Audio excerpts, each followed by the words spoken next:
You want to do it or want me to do it? Sure.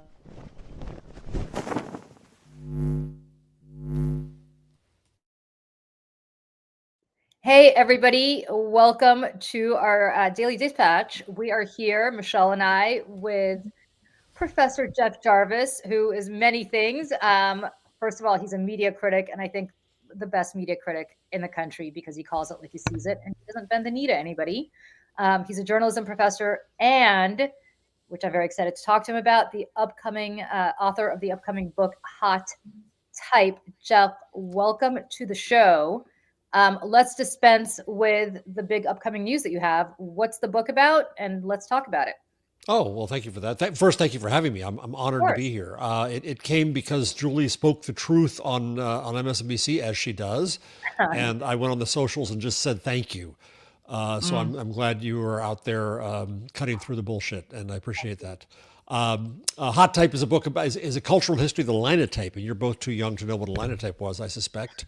But it was the machine that set type a line at a time in hot metal. And this is what led to mass media. This is what led to the scale in media and all the bad that came from that. And it's a cultural history of the beginnings of mass media, and also some great stories about Mark Twain went bankrupt trying to compete with the linotype. The story of the gendering of typesetting as male and typewriters as female, and the labor fights that went around about these machines. And it ends with the creation of PostScript and thus desktop publishing and the end of all that was. So this goes back, if you're talking about Mark Twain, this goes back to what, about 150 years that this all began? Late? Yeah, the 1880s, 1890s is when the story starts. And I guess the Gilded Age kind of overlapped with that, right? Were these people involved in the mass mediaization of media, or is that when William Absolutely. Randolph Mark Twain is a zealot in the tale that comes back often because he was a typesetter. Right. And then he obviously wrote his books, but he also briefly owned a part of a newspaper. And it definitely is a tale of the Gilded Age. One of the characters is a guy named Whitlaw Reid, who took the New York Tribune out from underneath Horace Greeley and turned it from a progressive newspaper, a great progressive newspaper, into a conservative, business-oriented rag. And he's the villain of the tale.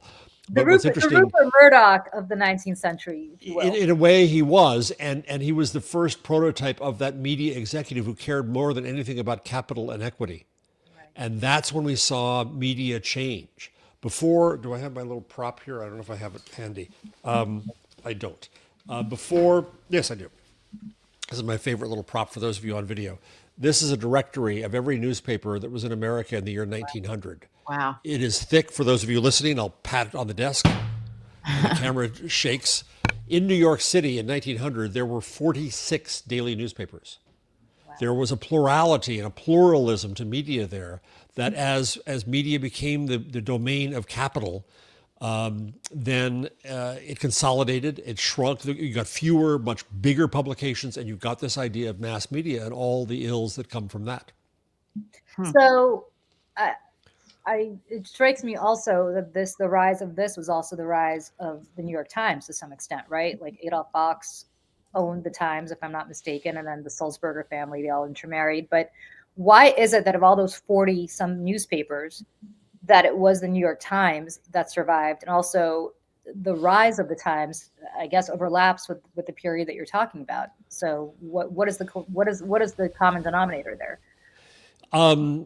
Good luck and genes, probably, that let them hold on. Things could have turned out very, very differently. In the 1960s, we saw the huge crippling strike that ended up killing 6 of 9 newspapers in New York. You were left only with the Times and the News, which are the only profitable ones, and the Post. And there was a time when the Herald Tribune talked about merging with the Times. And Orville Dreyfus, who was then the head of the Times, was all for it until he keeled over dead. And so the Sulzberger who took over decided against it, and that's what eventually killed the Herald Tribune, and with it, that sense of diversity in American media. What I think is interesting, and Michelle, sorry, I'll let you jump in, but I just want to...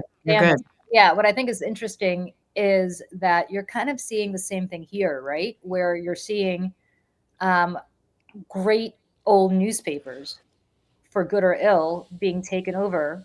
The Washington Post, of course, comes to mind, um, and by oligarchs. I don't know how else to describe it, who have a vested business interest in a particular point of view. And it's not that this only goes back to the 19th century. I mean, you saw this happening with the Dolly Schiff version of the New York Post, which was then sold, a good liberal newspaper, which was then sold to Rupert Murdoch, who promised he would never screw around with editorial.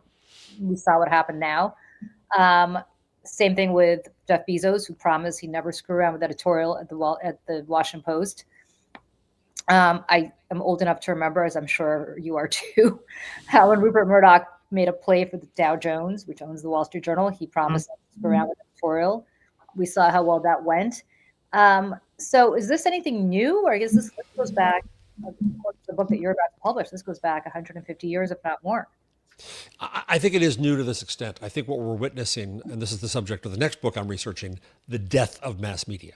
And I think we're in the final death throes of it. And there'll be survivors. There'll be a few survivors. It's a winner take most market. A few years ago, before the Washington Post got ruined by Will Lewis and Jeff Bezos entirely, and it was still in the hands of a decent editor, 2/3 of all subscriptions to news sites in the U.S. went to three brands: New York Times, Washington Post, Wall Street Journal.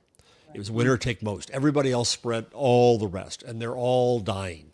Most American newspaper chains are now owned by hedge funds, which are milking them dry. Magazines, and I love magazines. I started a magazine called Entertainment Weekly. They're all dying. You can't find a newsstand in New York. You can't buy a magazine.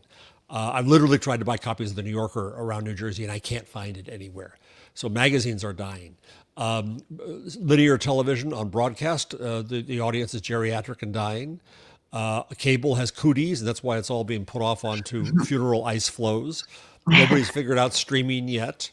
Old big media are dying, and I say, good riddance. I devoted my life to mass media. I worked for big newspapers. I worked for big magazines. That's what I did, and I have regrets. And that's why I'm very glad that you're doing what you're doing here, not there. I think it's critical when you appear on MSNBC or CNN and suffer the indignities that come along with that, especially on CNN, especially from Scott Jennings, because somebody has to fight back. But that's not what media or journalism or Vox Populi should be in a democracy. And so what I celebrate is that we're going to move from the oligopoly of media as was, and we're going to return to a pluralism of many voices. And that's confusing. We think of that as fragmentation. It's not. It's returning to a more natural state of media before it got taken over by a few people who had the capital to buy the printing presses and the linotypes and the broadcast towers. I think more people need to hear that, honestly, because I think that there is people are allergic to too many voices. For them, it's too many voices. Oh, how do we sift through? How do we know what's real? How do we check things and journalistic, best practices, things like that. I say that, earlier this year, I was at just a private event with a bunch of people from the 19th, which was, I think, under the umbrella of the Washington Post, founded by women. It's a great publication. They do great work. But there was a very well-known cable journalist in the room. And because the conversation went to independent media, people need to invest in independent media, independent voices. This is the future. This is how we fight back. And this person stepped forward and said, that's all nice and good and everything, but I just want people to still appreciate and support, big media, and because we have fact checkers and we have researchers and we're doing, so I think about that often, because every time I see her on TV, I'm like, okay. Because what good is that when you have Julie on these panels, right? And she's having to push back and fight back against the Scott Jennings and the Jillian Michaels and the people, what good is all of that research? What good is all that fact checking? If you're platforming people on your show, and other shows on your network who say the earth is flat, to Julie's point, that the earth is round. So, what do you say to people like that? How do you argue against that? Because that is going to be the last push, I think, right? Is like, we're the grown-ups. We're doing the grown-up stuff. Amen and well said. The entitlement of journalists is awe-inspiring. The belief that they do great work and that they are somehow above all the rest of us and that we need them. Look at the failure of journalism in America's fall into fascism. They have failed us, full stop. The New York Times, and I've loved the New York Times. I subscribe to the New York Times. It's the biggest and best we've had. I'll use the past tense there. And I want it to be better. I don't know whether it can be at this point. The Washington Post is a complete failure, and that hurts me more because it was providing competition to the Times. Yeah. CNN is scared to death of its own shadow now, as Ellison and Barry possibly approach them. These institutions all act as if they are the virtue that we need right now. And what they really have in the end, the thing they have more than anything else, is lawyers who can protect them better than the rest of us against the attacks from the likes of Donald Trump. But we are in full-throated fascism in this country, in my belief. And the New York Times, and I've been at events with journalists where I try to say this, oh no, we don't want to use that label. We don't want to say that. When you don't use that label, you can't then explain it. You can't then explore what we're going through. If you don't call racism, racism, and fascism, fascism, and sexism, sexism, you cannot then report on those things. And instead, it's a constant prevarication. Latest, on the socials, I use the hashtags Broken Times and Broken Post with the receipts of these failures often. The latest one was about the Heritage Foundation and the New York Times accusing or using the accusations of clear racism on behalf of its director in supporting Tucker Carlson and Fuentes, Right. and they called it a gaffe. A gap. A gaffe. I want a glimpse into the New York Times thesaurus that they use to like any word except the words that we need to be using. Right. And I want to throw this up because I keep this on my phone. I sent this over to my laptop right before we came on. This side by side. This is back in, I wish I knew what year this was, but it's Berlin, December 1924, it says there, I think. Yeah. No, Does it? It Okay. has to be later than that, though. No, it has to be later than that. Yeah, I'm I can't read. My eyes. Yeah, me neither. And I'm like, No. Well, no, it doesn't have to be It later has to be than that. 34. He came out of this of is prison. right when he got out of prison, He right? got out of prison. So Oh, okay, it so was- it is. it Yeah, was- okay. Yeah, it is It's 24, 24, right? yes. Yeah. And it says, for anybody listening, it says, Hitler tamed by prison. Released on parole, he is expected to return to Austria. And it's just, this man who went to jail and he did this bad thing, but he's a softer man now. And side by side, here is this opinion essay from the New York Times in 2023 by Kristen Anderson. And the headline says, "How Trump is running differently this time." And it's, again, failing not just the American people, but Western democracy. I mean, Absolutely. it's unbelievable. But I think it's even worse than that now because you talked about how it used to be, and when I came up, and look, I got to Fox News in 2004, and I remember the very first thing that I had to kind of debate was whether John Kerry really was a war hero. Oh, the Swift boat crap. I Yeah. remember saying, what does he have to do? Show the shrapnel in his body to underscore that he, in fact, did go to Vietnam and did get injured in Vietnam. Okay, that was the typical kind of bullshit that Fox engaged in. But at least nobody, and I have to listen, I've certainly had very high profile differences with Roger Ailes, but nobody ever stopped me from saying what I wanted to say. Right. Ever. The difference now is startling. Michelle, I don't know whether you have that clip of what happened with me and Jillian Michaels and Scott Jennings on that show. I do. Yeah, I'm going to play for 1 second, not because I want to make a larger point. So you don't have to play the whole thing, but just play a little bit of it. Yeah. Here we go. Gone into the Smithsonian, and he's effectively now has some random person deciding what is appropriate for the Smithsonian to teach in terms of American history, things that don't offend parts of the MAGA base, right? So we're now literally reviewing parts of American history and parts of American culture to make sure it comports with Dear Leader and what the MAGA Can we organization address wants. some of those things that are in there? Because have you looked at some of the things that are being reviewed? Slavery was a bad thing that we should talk about. Okay. Like, he's not whitewashing slavery. So he's not? He's not. No, okay. he's not. And you cannot tie imperialism and racism and slavery to just one race, which is pretty much what every single exhibit does. But let's talk about the fact that when you anti-slavery, let's talk about the fact. Slavery in America was. Do you realize that only less than 2% of white Americans owned slaves? But it was a system of white supremacy. You realize that slavery is thousands of years old? White people were Do you know the slave who owners. was the first race to try to end slavery? Wait a second. Well, what's controversial? I'm very surprised. This is an extraordinary exercise in historical revisionism. I'm really surprised. Do you realize that? Jillian, I'm surprised that you're trying to litigate who was the beneficiary of slavery and who was not. What I'm trying to tell you is that in the context of American history. Okay. In the context of American history, what are you saying is incorrect by saying that it was white people oppressing black people? Every single thing is like, oh, no, this is all because white people bad. And that's just not the truth. Like, for example, every single exhibit, I have a list of every single one. Like, people migrated from Cuba because white people bad. Not because of Castro. Yes, no, it's in there. That's what I'm saying. You don't actually know what's in there. Do you know that when you walk in the front door, the first thing you see is a gay flag? Jillian, you have a lot of stuff in front of you. Yeah, I do, what because exactly because here's the thing. are you talking about? Okay, I'll give you an example. Yeah, please. There's one called Change Your Game, right? This has been an installation there. Is gender testing fair in sports?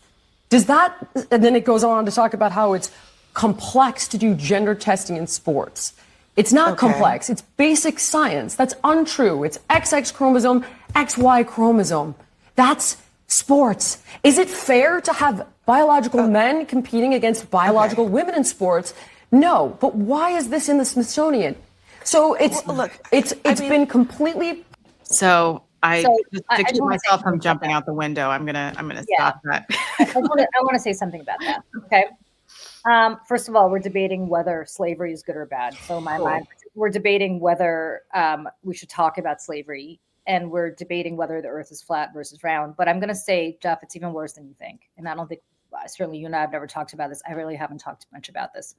In that same segment, I went after Scott Jennings about something that was factual, but he really didn't like. And in the commercial break, he turned to Abby. He said, every time she comes after me. I have never been back on that show. I have been banned. Jillian Michaels has been back, I believe. Of course. But that's it. I used to do that show once a week. Yeah. I called Jillian Michaels out on slavery. And when I called Scott Jennings out on whatever live the day he was perpetuating that day, that's it. Never again. And I just want to say that to say, it's not even that when we used to have these debates about, was John Kerry really a war criminal? A war hero? Or was John Kerry not really a war hero? Like, okay, that was stupid. Because certain things are factual, right? Yes, you might not agree with John Kerry's politics if you're a Republican, but there's no doubt that he actually went to Vietnam and got injured. Now it's even worse. Now they don't like what you're saying. CNN will just not allow you to be on air because that might offend Donald Trump. So media, the credulity of media and the idea that they are a voice for all, that they are the mass, put them in the position where they went from the manipulator to the manipulated. Yep. They are vulnerable and they don't see it themselves and they don't understand what's happening themselves and they're too haughty about it to get there. And there's no end of absurd things that are said and they won't call it what it is. I urge journalists these days to read or reread Hannah Arendt's The Origins of Totalitarianism. It is the playbook for what is happening right now. And one of the key things that she says in there is that loneliness, and one can be lonely in a crowd, one can be lonely in a mob. Loneliness is the basis of totalitarianism, for it makes people separated from their communities and separated from the nation and vulnerable to the siren call of the fascist. And then she also says that in this time, people attach themselves to abstract notions. And that really struck me because it's I don't believe that the average American every day wakes up and says that guns and abortion are the most important things in their lives and that slavery didn't happen.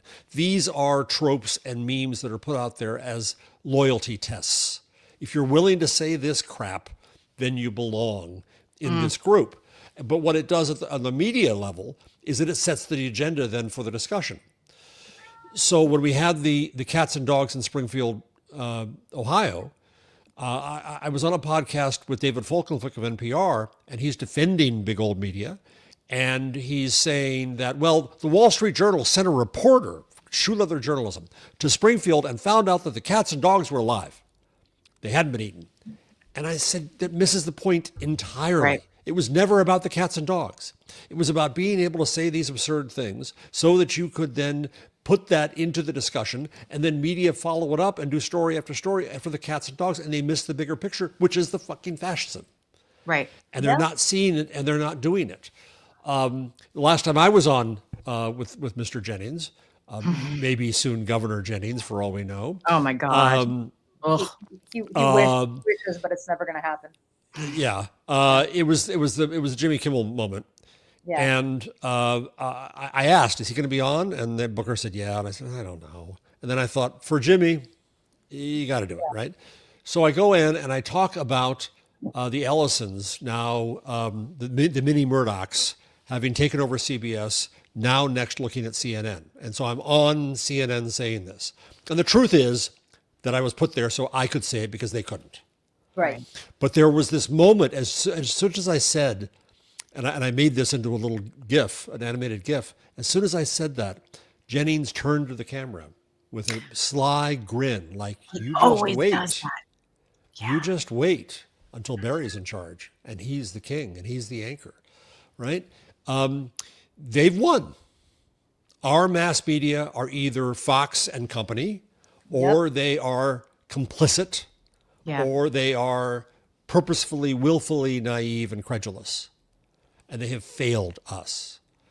And I think between now and whatever follows is going to be messy, right? How do people find you in this messy world? I think part of the problem is that we thought that the only things that mattered were the things that were huge. Mass media reset our scale of significance in society to this level that you have to be big. No, your voices here matter. You doing this matters. You providing an opportunity for other voices to be heard is what the future is going to be. So I really, really regret and lament and condemn the fact that you haven't been back on CNN. I mean, I've been back on CNN, but just not on that show. On that show, but at some point, I don't care. Make your own. No, but that's what I'm doing. I mean, I'm not saying this to say woe is me. I'm just saying. No, woe is them. To your point of what we're having, and then it gets even crazier because you have this quote from Mark Thompson, who I think last we checked was like a real respected journalist. He's saying Scott's like D'Artagnan. Speaking about Jennings, he's got a sword out and he's got about 4 Democrats against him, but he spiked them all off. That's much more like it. I think he's a worthy opponent, as it were, for the Democrats in the room, but that's false because anybody who's a worthy opponent to Scott is not allowed in the room. Scott complains. I don't know if he complains to Thompson, but he certainly complains to whoever, because if you see who's up against Scott now, it's nobody who has the temerity to call Scott out on his bullshit. It's people who are like, well, my friend Scott, I respect what my friend Scott has to say. You don't respect what Scott has to say. Scott's a liar. And one presumes I've heard that he's paid a lot of money to do that, which is to say that's what they value. Right. And so, when I see Mark Thompson saying he's like D'Artagnan, no, D'Artagnan could fend off people. But this guy's a liar. Like, I've been Scott. I mean, that was my job at Fox, right? I had a show where I was the sole Democrat and I had to fend off 4 Republicans every single day on a show called Outnumbered, or The Five. Right. And the difference is never did I call up Suzanne Scott, who's now the head of Fox News, or Roger Ailes, and say, oh my God, these people are being really nasty to me. I don't want them on the show with me. Right. Julie, I want to ask you a question about that Fox time, if I may. Yeah. So I too must now confess that I received Rupert Murdoch's filthy lucre. I was the TV critic at TV Guide when he owned it. And I agree with you. I think there came a moment when something changed, when you could be there, you could say what you wanted to say, you weren't told what not to say, but then it became completely and utterly different. Can you mark that moment? Um, Or what caused that to go fully overboard into full propaganda? um, um, so, I think it was always kind of full on propaganda. Yeah, yeah.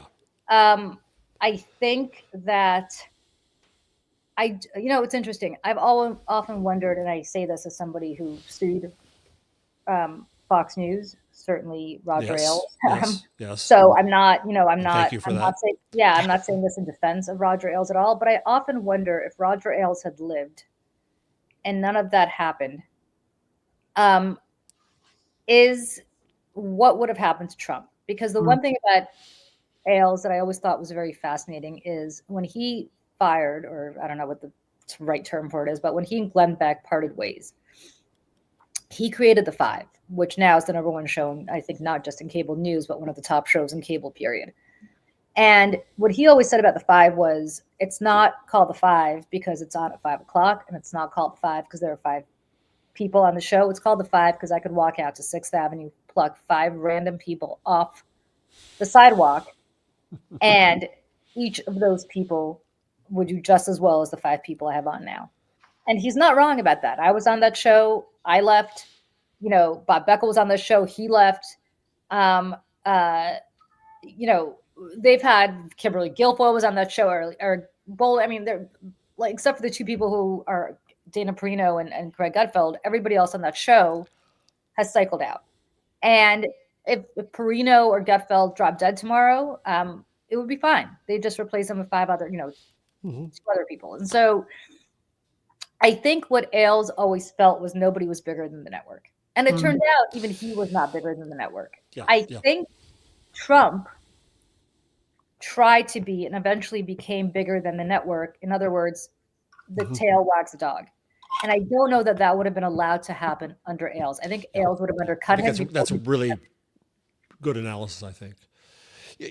One of the other problems is, and this is why I'm glad we're having this discussion, the rest of journalism and media do not treat Fox as the political actor or the propagandistic actor it is. They don't cover it as that. The Times this week did have a story about Epstein not being on Fox. And that's the first time I've seen that in ages. One of my former students when I was at CUNY, named Juliet Jeske, does a business feature she calls Decoding Fox News. She watches Fox News, so you don't have to. Yes, she's great. She is the Really greatest. great. I'm very proud that I used some of the money I had at CUNY to fund her beginnings, and she's making it on ramen noodles, but she's doing God's work. And she is a lone voice. There's a few others, Aaron Rapar and a few others out there who cover Fox News as the malign actor it is. And it's not just Fox, of course, now it's the others. But instead, they treated it as if it's part of the journalism sorority and fraternity. And thus they normalized that too. Yeah. Well, and you have people like Jake Tapper who will consistently do that, right? Like there are people at other, at other networks who consistently do that, which I find so fascinating because there is listen, CNN's not going in a good direction. And it's not, trending in a way that I think all of us who remember CNN back from the Ted Turner days would have wanted it to go. It remains to be seen what happens to MSNBC. I think you're absolutely right that mainstream media is kind of dying a maybe not so fast death. MSNBC is kind of all we have left in big old media, would you say? Or is there anything else that you think is salvageable, maybe? I don't know what is salvageable. I mean, the problem is they're all owned by corporations, right? And so ultimately, they have to answer to the advertisers. Yeah. If Comcast or whoever owns Versant now, it's spun off, gets a phone call saying, hey, if you continue to have Lawrence O'Donnell on, who's probably the strongest anti-Trump person, or Nicole Wallace, or even Rachel Maddow. I think, Nicole Wallace would be for me. Yeah, if you have them on, we're going to retaliate against you in your corporate life. the one thing I learned at Fox when I was there is we're all just pieces on a chessboard, the quote unquote talent, right? I mean, they weren't even masking that. For all that everybody thinks these people who are on TV are like celebrities, they're the worst of the worst in terms of how they're treated because they're just little pawns in a much larger corporate game. Yes. Well, Yes. that's where I want to point to Joe Scarborough and Mika in the morning, because Go there, please. a lot of people feel the way that I feel, and I'm sure that we all feel, that the day that they went on air and said we went to Mar-a-Lago after the election, we were like, never again. I am never watching this show again. Oh my God. How can you spend week after week after week calling him a fascist? Mika had these panels with women. Now I run I run a super PAC that is focused on women's rights. So, we were very focused and watching the work and the conversations that she was having. And then for her to turn around a week later and go down and have conversations with him because we're journalists. Excuse me? So I want to play this clip. Seth Moulton, this was on October 31st. Seth Moulton was on Morning Joe and talking about the issues at hand. And obviously this is before the emails came out. This is before the end of the shutdown. I'm just going to play this conversation. If you are one of the people like him who took advantage of young girls with Jeffrey Epstein, then we're going to sort of make that go away. I mean, fundamentally, Speaker Johnson... We don't have evidence that he took advantage of young girls with Jeffrey Epstein. Right. Just common sense be damned. I'm not saying common sense be damned. I'm saying facts. Let's look at the facts. Is he in the Epstein files?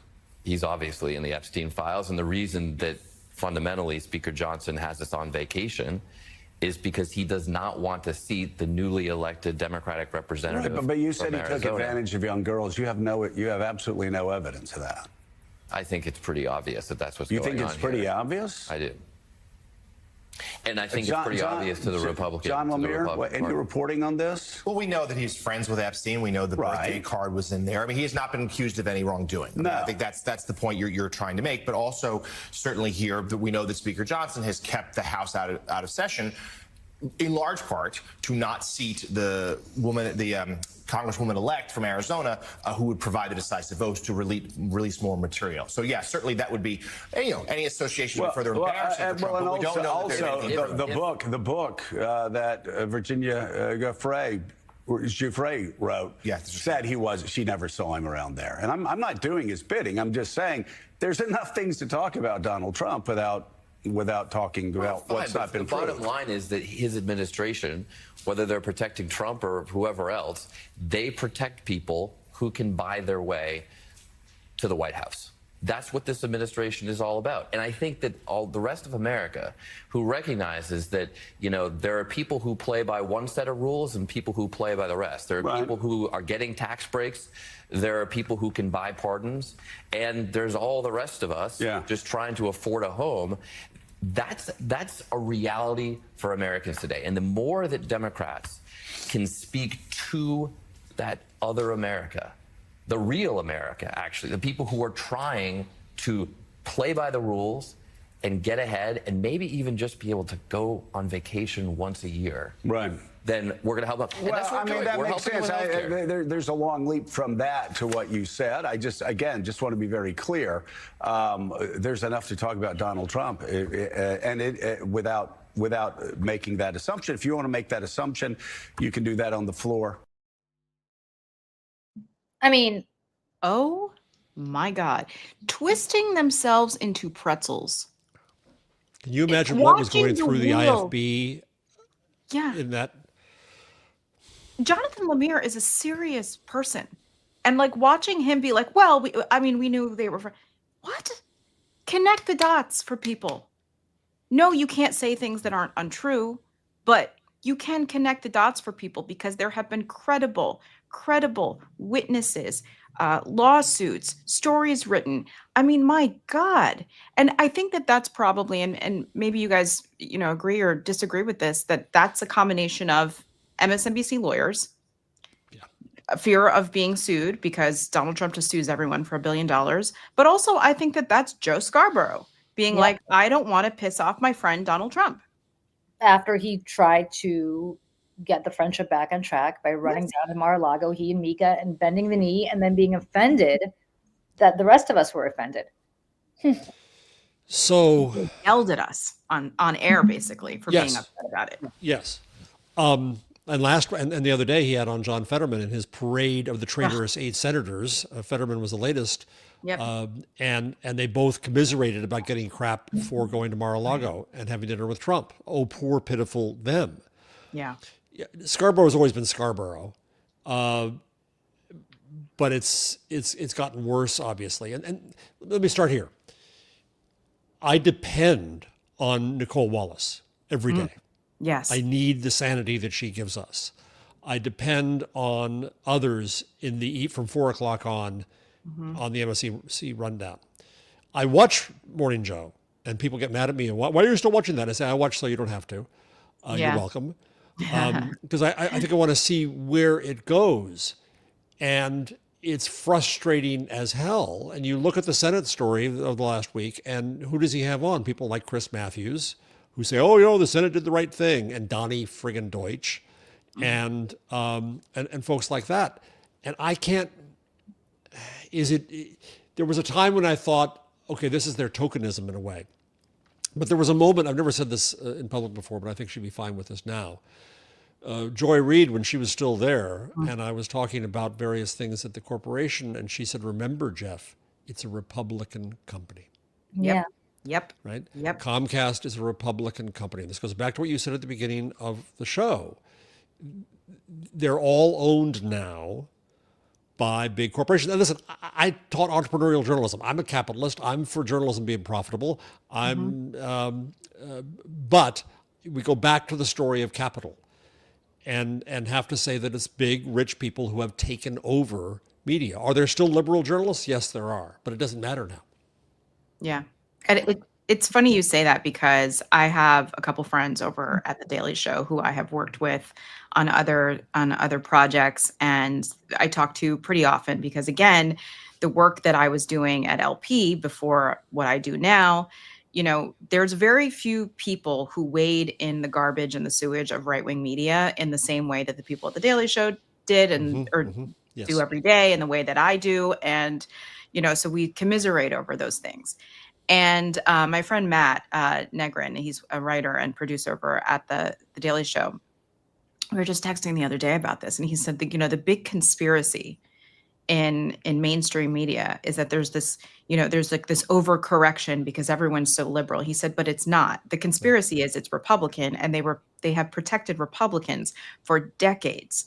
And, they sit and watch on Snapstream, like Aaron Rupar, all of them do, and watch Fox News all day, every day. And I think that in a lot of ways, the Daily Show and other satirical, platforms they do the best job at shedding the light on the absurdity of Fox News and right-wing media in a way that nobody else has. I mean, it really has provided the success for the Daily Show.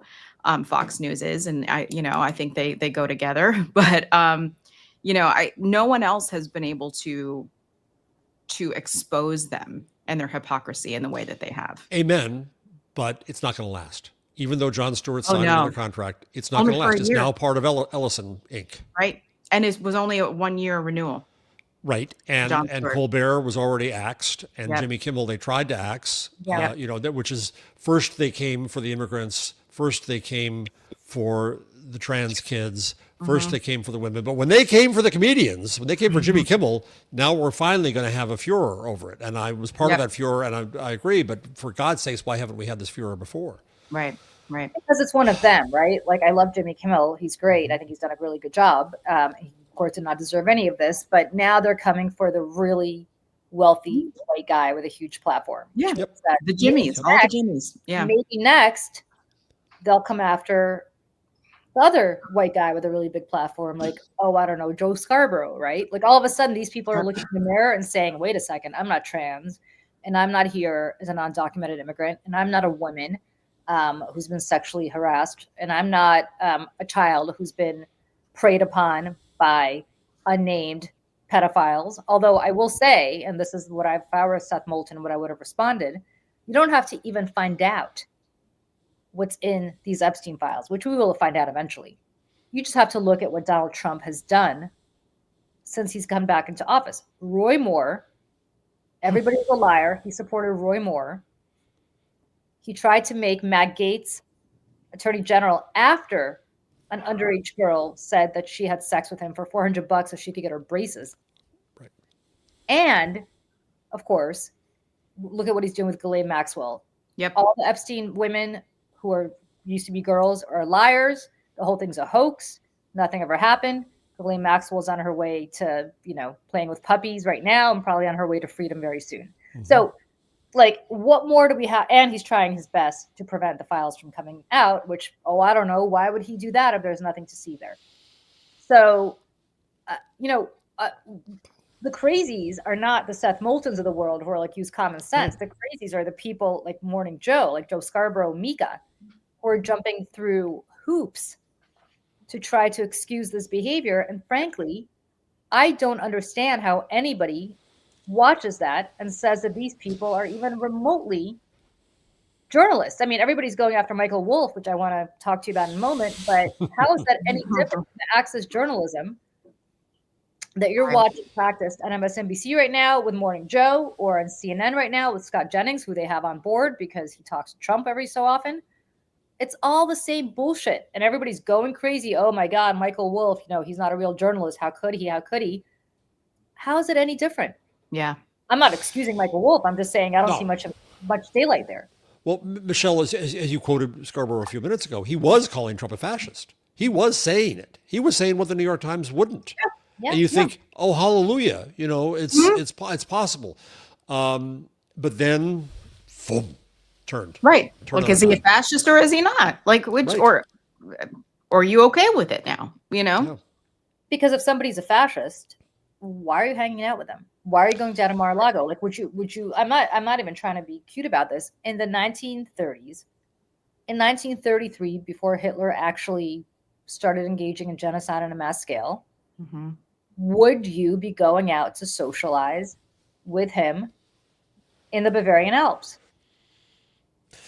So bringing it back to Germany, this is going to sound odd, but I did a very bad job of not paying attention in German class in high school and college. And Germans ask me, why would you study German? I explained, because nobody liked the French teacher. But I still try to keep it going. And so I do go constantly to Die Zeit and the Süddeutsche Zeitung and Der Spiegel and try to see what they're saying, and with much help from Google Translate. And it's really interesting to me as a picture from the outside. And I just came back from Munich and speaking at a media conference there. So I wrote down some of their headlines. And the cover story on Der Spiegel is the God's warriors, how Trump is censoring thought. They call it, in the Süddeutsche Zeitung, the great dumbing of the country. Trump loves sadism. That the words of the most powerful man in the world now mean nothing. A reporter went to cover South by Southwest and said, why is fascism not the theme here? Another from Die Zeit is that, thanks America, it's over, basically. This is the kind of coverage we can expect from German journalists, and Lord knows, of course, they have the histories, plural, to understand that context and to deal with that. They had a kid's story explaining Elon Musk and why he's awful in Der Spiegel. They had a story about explaining that what Charlie Kirk said would classify him as a far-right extremist legally in Germany, right? So we can see decent journalism happening somewhere in the world. And the Germans, when I say this stuff, the Germans come back, no, it's not good enough. Fine, stipulated, Your Honor. But it's better than what we have, because they understand the history that occurred there. Yep. And I see a different journalism that occurs there that doesn't occur here. And why is Trump trying to reduce the visas for foreign journalists? Because he doesn't want even that. We're getting very isolated. And before we came, right before we came on air today, you saw this breaking news that the the court case in Georgia was being reopened into Trump's election tampering, that Fani Willis had to give up because of her own issues. What I think nobody's picking up on here and putting it in context, and I think if I were running CNN or MSNBC or programming them, this is the only thing to talk about, is not that this court case is being restarted. It is that it is being restarted by a prosecutor who tried desperately to find somebody else to take the case, and nobody would take it because they were scared. And what does that say about the quote unquote democracy we live in today, where justice, when it's supposed to be blind and applied across the board equitably, is not being applied, not just to Trump, who, of course, nobody's going to prosecute him now that he's president, but even to Trump's allies. Nobody wanted to take that case. They all turned it down. These are not federal prosecutors. These are state prosecutors. And nobody wanted to do it. Yeah. And what else is there to say? We are living in Putin's Russia. Yes. And you know, just as the Germans know a history, you know that well firsthand. Yeah. And what happened to shock? There's no shock in media. We are benumbed. Yep. They are benumbed. And we can all point to things happening every single day. And we hear that the trope now is, oh, if the Democrats did that, or could you ever imagine that we would think that would happen in America? Well, it is happening in America. Going back to Hannah Arendt, when she died, the last piece of paper in her typewriter was the heading for the last third of the book that she didn't finish. And it was about judging. And I think we have a terrible lack of judgment, a unwillingness to judge. Media will not judge Trump. They will not judge him as a fascist and an authoritarian. You might hear the word authoritarian occasionally, but they won't judge him as the malign and evil soul that he is. Neither will they judge Trump's voters. Oh, no, we can't piss them off because we want them from a business perspective, or we should be listening to them. But all you're listening to is these tropes. Yeah, it's the Michael Jordan Republicans wear sneakers too, or whatever. You know, like they're just so afraid of upsetting anybody that they say nothing.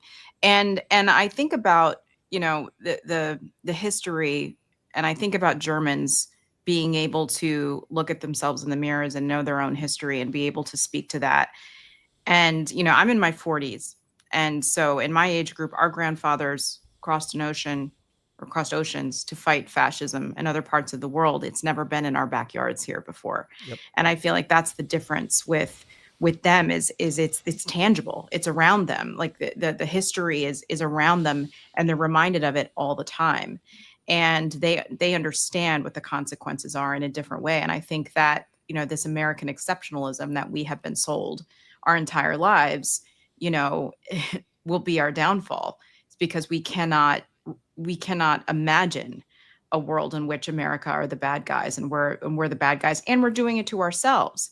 And that's, you know, and to the Charlie Kirk part of this too, which I still cannot get over, that no one could say in the days after this man was brutally murdered. I think we can all agree that's terrible. It should never happen.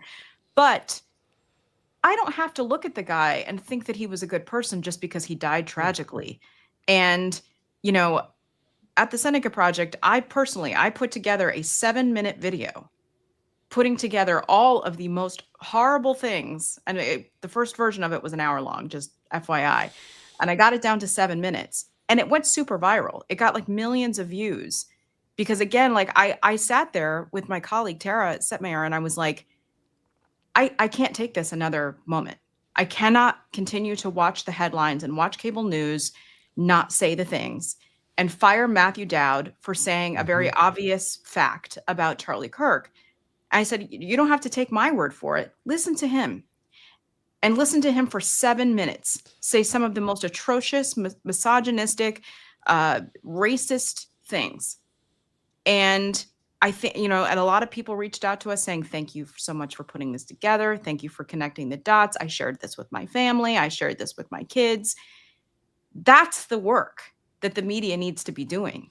That is it. That's it. That's the story. I mean, it's storytelling at the end of the day.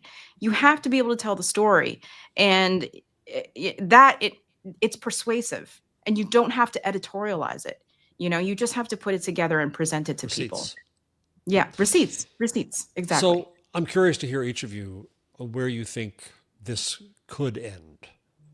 My fear is, and it's going to be fairly obvious.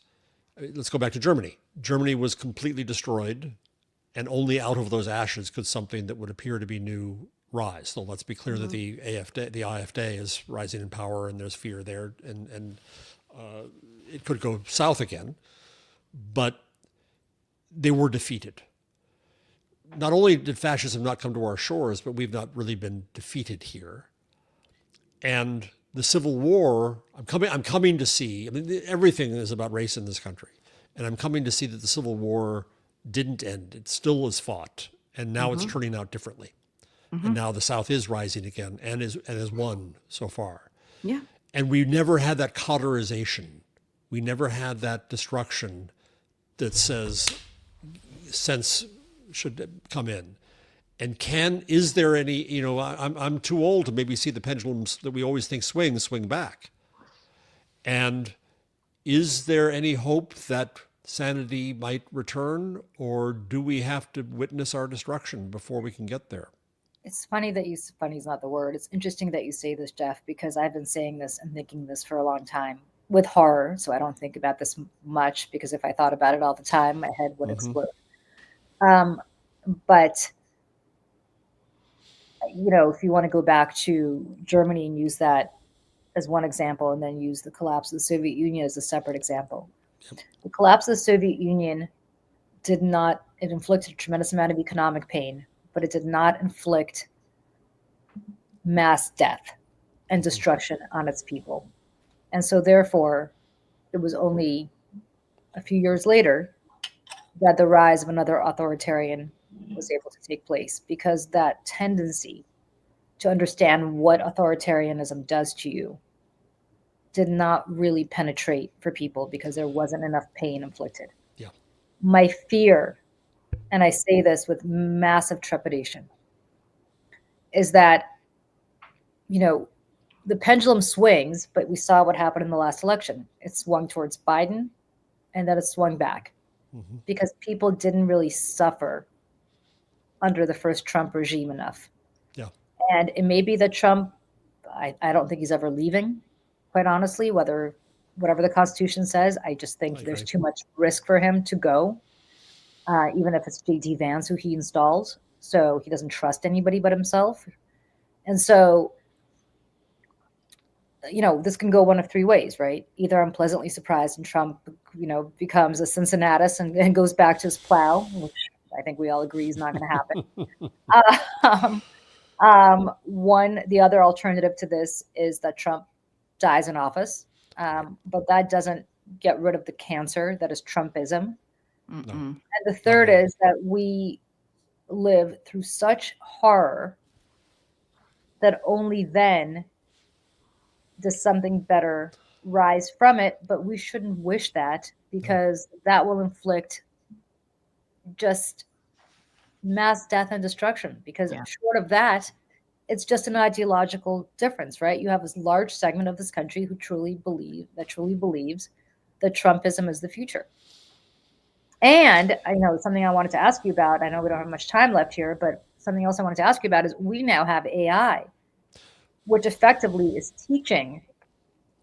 I mean, you have bots that are being programmed to say that up is down and black is white. So truth is not even something that's going to be much understood if AI continues on its path, because if I write enough nonsense, and if you write enough nonsense, and if everybody else writes enough nonsense, ChatGPT and everybody else is going to take that as fact and teach that as reality. This is where I have a contrarian view as a member of the content industry. Okay. I believe that from a legal perspective, and I'm no lawyer, that training AI is with us. Right. There's no escaping it. Right. And it can do some amazing things. It's also being oversold by a cult of these doomsters, these AI boys. And for your audience, if you haven't looked up Tescrail, have you heard of Tescrail before? It's an acronym for the crazy philosophies that guide these AI boys: transhumanism, effective altruism, long-termism, Michelle's and an all expert that. in that. Yeah. Oh, the Curtis Yarvins of the world. Exactly. I mean, Exactly. please. Yeah. So if I you can't. if you look up Tess Grail, you'll come across some very good research on it, Yeah. and that's what's guiding these AI crazy boys who have all the money and are doing all this stuff. Yeah. But the technology itself does some amazing things, and it's with us, I think, no matter what. And we in media have to look at it, I think, differently. So I believe that training these systems is fair use and transformative. And we journalists read each other, and the fact that the machine reads us too, I don't get upset about. Whether you get quoted at length is a matter of licensing, that's a different question. But here's my concern. Exactly what you just said, Julie, that all the spouted nonsense in the world is what is being used to train these systems. Meanwhile, what responsible media are doing is screaming in their entitlement that you can't take our stuff. And we have hid everything that might be considered truthful behind paywalls, both to people and to machines. And so what is our higher obligation to an informed society and public discourse? And yes, I want to support journalists, and I want to support you, and I want to see you make a living at doing what you're going to be doing here. But we also have to have a conversation. If we think we have a public mission as journalists, and as civil servants, and as politicians too, then what is our responsibility to the information ecosystem that is going to exist now? And I worry greatly about this because you see, not only is our big old media dying and being taken over in its final death throes to be exploited, now, of course, the Ellisons are also in charge of TikTok. And Twitter, I will not call it X, is the house organ of the far right. Right. And so we see that these things that should be our alternatives aren't. So I think we've got to try to support open source and federated technologies and other alternatives. And that sounds frustrating because it's so nebulous, but I think it matters. I made the mistake of, when I survived 9/11 at the World Trade Center, that's when I started my blog. Right. My blog's on WordPress now, and it's open source, and I've been doing that. Along came Twitter, and I went squirrel, and I moved a chunk of my public discourse, not that anybody could care, but to Twitter. Did. Yeah. Right. I didn't support that open source protocol that was the essence of the internet. And I think there's an opportunity now with both the internet and AI to support open source and to try to have alternatives to the AI jerks and their testosterone-fueled nightmares coming from Peter Thiel and company, who are really running the country now. But I'll tell you, I'll tell you the dilemma here, and this is, I struggle with this every day because I paywall my Substack, and the reason I paywall my Substack is because I need to make money, right? I eat, and it takes an awful lot of work because I don't just spout off. I research, I source, so I paywall, and every single day I have at least one person, and sometimes many more, emailing me and saying, "How dare you?" And this is information. If you really think this is information people need to know. And the dilemma for me is that somebody like a Ben Shapiro got $5.6 million from a bunch of from two coal billionaires to launch his media empire, and he could make all of it free and open source because the bad guys were paying him to do that.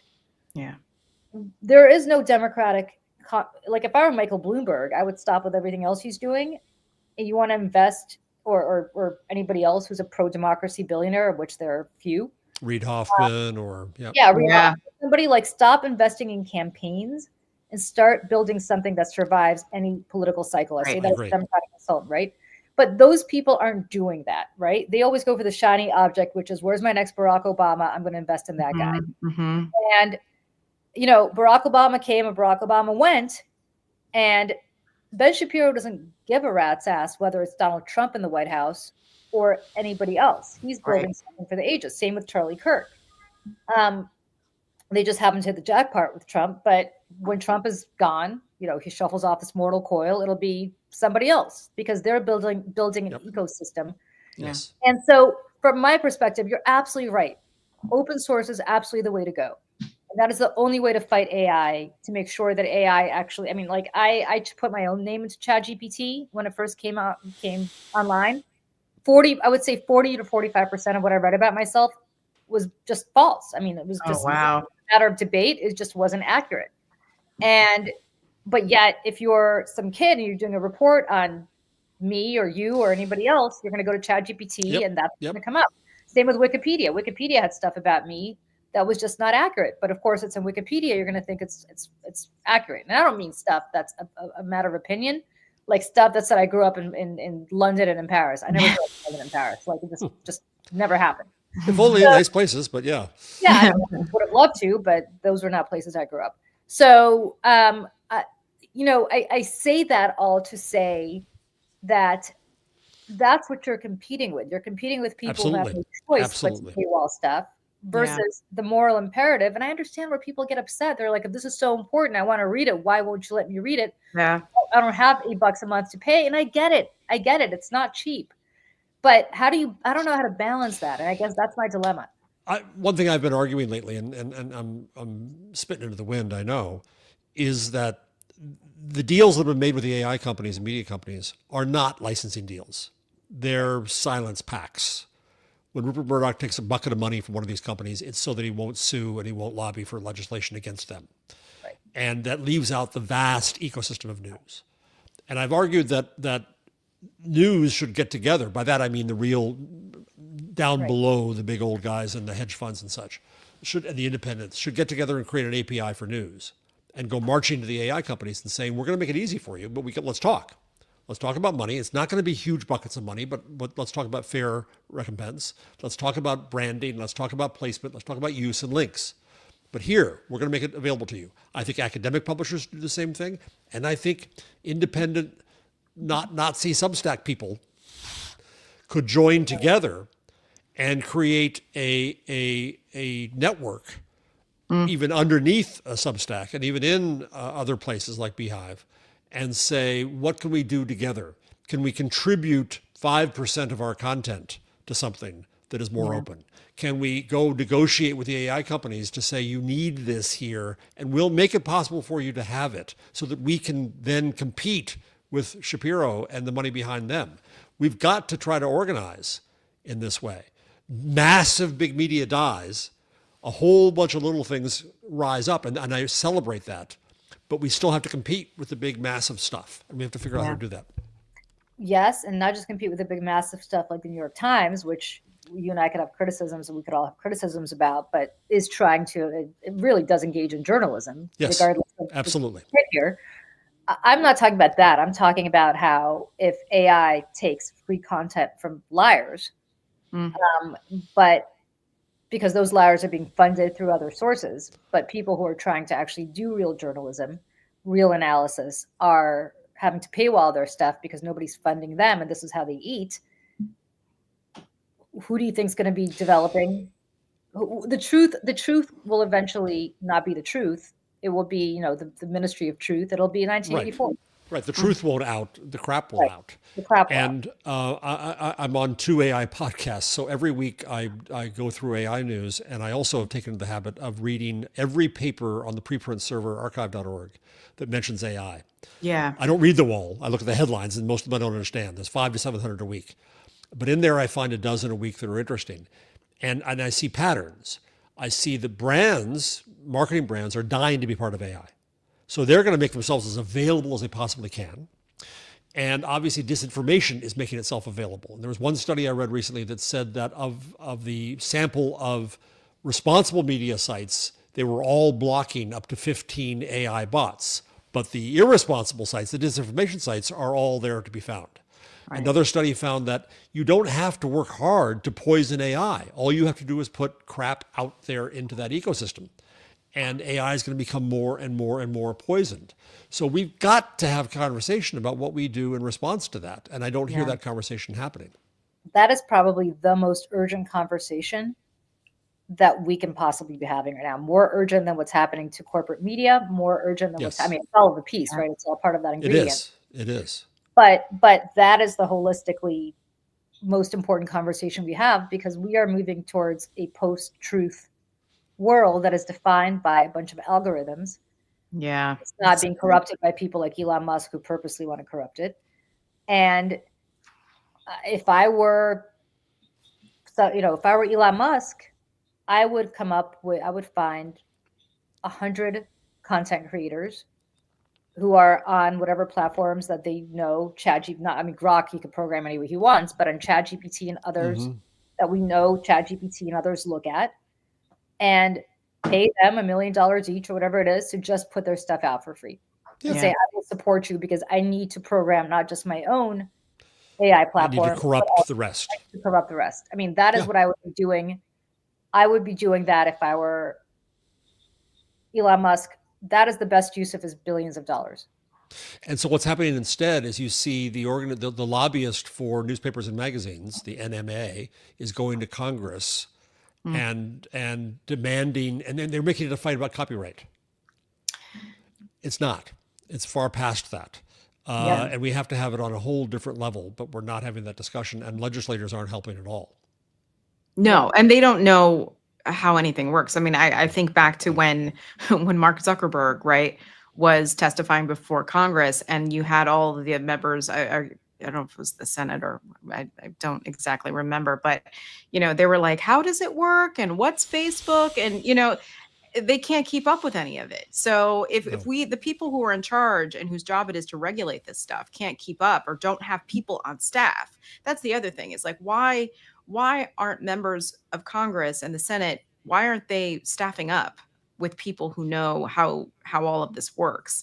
That's very, very frustrating as well, and dangerous. Yeah, and I think also where it's problematic is that you saw this happening when Mark Zuckerberg went and testified on the Hill. These members of Congress don't even know how to use Facebook. Never mind. They don't. Let alone AI. And Sam Altman can go and wow them and do stuff. Right. And here's one of the ironies of this, though. One of the things that we depend upon greatly in the open source world is Llama, which is the model from Meta. And Jan LeCun, who's been the head of AI strategy at Meta, just announced, he hasn't announced yet, but the FT reports he's leaving. He's been a great advocate of open source. And Llama is used by startups and universities all over.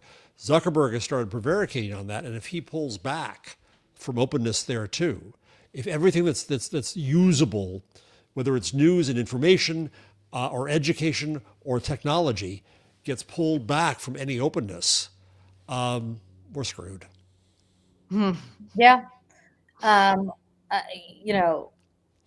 We're screwed. And to Michelle's point, we don't have anybody in any position of power on the Hill to understand how this works. I'm in my 50s. I don't understand how it works, right? Never mind people in their 70s and 80s, for the most part, who are members of Congress or in leadership, who they don't know what they don't know. You know, because you made it your business to know, Jeff.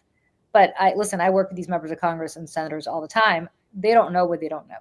Now, I was called to testify before a Commerce subcommittee on this, and next to me was the NMA, the lobbyist for newspapers and magazines, and the NAB, the lobbyist for broadcasters, and the president of Condé Nast. And I was the beard, so that they can say, well, we had somebody in here who disagrees, right?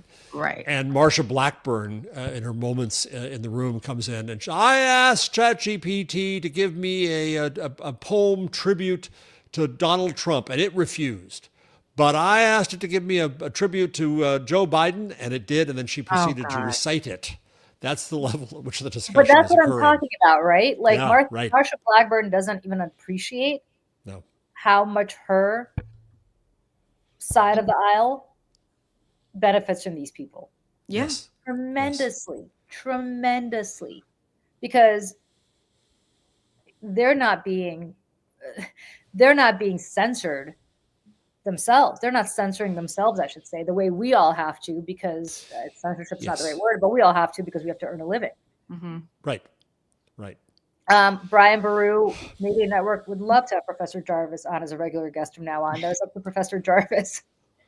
I would kill to come on every day, because this is like the most fascinating discussion we've had in a really long time. Yeah. I'm delighted for the opportunity to do it because you see the profound risk that we're at, and so we got to talk about that. There's no question. There's no question. There are so many things. I remember before we came on, I said to Michelle, "Hey, Michelle, I want to talk to Professor Jarvis about the Epstein files and specifically about what happened with all of these so-called journalists from the New York Times and others, the Michael Wolff." We never even got to that because there are more important things in life, believe it or not, than just what's happening there. So I think we actually do have to wrap it up because we've been going for over an hour and I need to get on the road before I get into really bad traffic. But it was so great to have you on. Thank you. So great to be on. Thank you. I'm really grateful. Please come back. This is such a great discussion, and we're going to distill it and put it up so people can get it in digestible bites too if they don't have time to watch the whole thing. So thank you so much. Michelle, anything else for the good of the order, or are we done? No, I just, this was fascinating conversation. I think it's so important. And I think, just another thing that Julie and I talk about also is like the bridge from culture into this as well. And it's like, how do you reach people?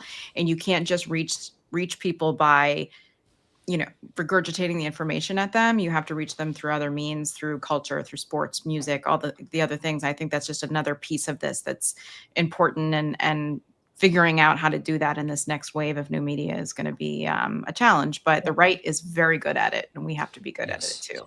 Yeah. So I very much look forward to continuing this conversation. Thank you both. It's great. Yeah. Thank you so much. Bye, everyone. Bye.